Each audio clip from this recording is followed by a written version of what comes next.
Hi everyone.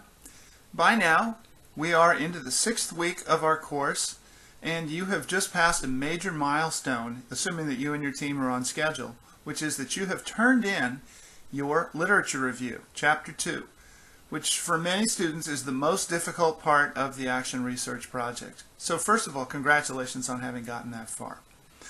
I want to let you know that week 6, even though it has a relatively easy piece of writing, which is to complete Chapter 3, which is the methods that you'll use in your intervention and in your project, that there are some things that you need to step back and do before you sit down and write Chapter 3.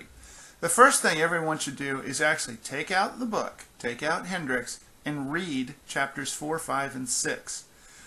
The reality of the capstone research class is that sometimes, in my experience, students jump ahead and do the work and pay scant attention to the textbook.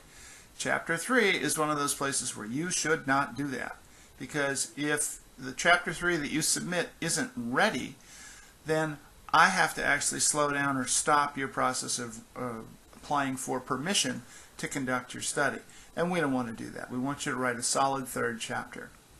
The next piece of advice I'm going to give you is that after you have read those chapters in the book, and as you're getting ready to write your third chapter, hit the assignment instructions for Chapter 3. And you're going to come to a checklist for the third chapter, and I want you to just print out a copy of that checklist and leave it out there in front of you.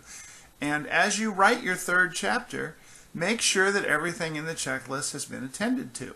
It's really not that difficult, but it's easy sometimes to forget some of the things that are in there. So make sure that you do that. Finally, one of the weird things about Chapter 3 is that it describes, the intervention and what you're going to do and what your plans are for increasing validity and producing work that is of high quality.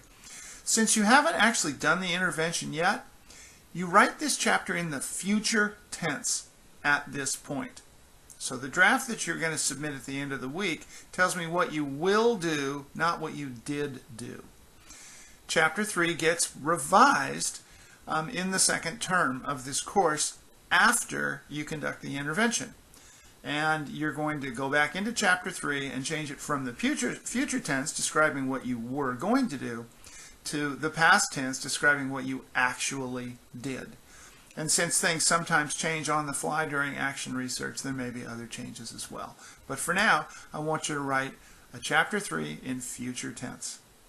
So that's that. By the end of the week, you will have written Chapters 1, 2, and 3 of your document, and you'll be on the verge of getting permission from the university to actually go ahead and conduct your intervention. So, take a deep breath.